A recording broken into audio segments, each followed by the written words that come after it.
പ്രിയമുള്ള പ്രേക്ഷകരെ, രത്നശാസ്ത്രത്തിൽ നാം ചർച്ച ചെയ്യുന്ന ഈ ഒരു രത്നം അതിവിശിഷ്ടമാണ്.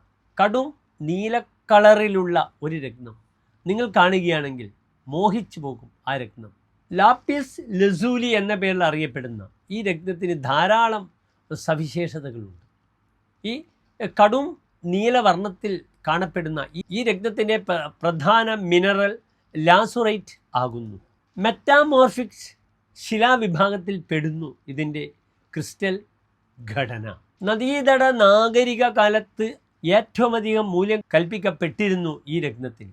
പഴയകാലത്ത് അഫ്ഗാൻ ചക്രവർത്തിമാരും അപ്രകാരം ഈജിപ്ഷ്യൻ ഫെറോ ചക്രവർത്തിമാരും മരണാനന്തര ചടങ്ങുകൾക്ക് അവരുടെ ശവകുടീരങ്ങളിൽ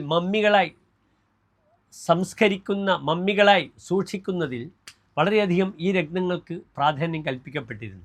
ഈ രത്നങ്ങൾ എന്ത് ചെയ്യും?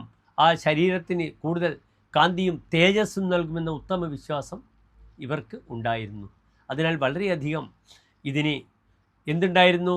പ്രാധാന്യവും ഡിമാൻഡും ഉണ്ടായിരുന്നു. പിൽക്കാലത്താണ് ഇത് യൂറോപ്യൻ രാജ്യങ്ങളിലേക്ക് കയറ്റുമതി ചെയ്യപ്പെട്ടത്. അതോടുകൂടി ഈ രാഷ്ട്രത്തിന് അന്താരാഷ്ട്ര പ്രശസ്തിയും കൈവരികയും ചെയ്തു. അവിടെയും പല ചക്രവർത്തിമാരും അവരുടെ മരണസമയത്ത് ഈ രത്നത്തിന് വളരെ പ്രാധാന്യം നൽകി അവരുടെ ശരീരങ്ങൾ അടക്കം ചെയ്യുന്ന സ്ഥലത്ത് ഇത് സ്ഥാപിക്കുവാൻ തുടങ്ങി എന്നതാകുന്നു ഇതിൻ്റെ ചരിത്രം.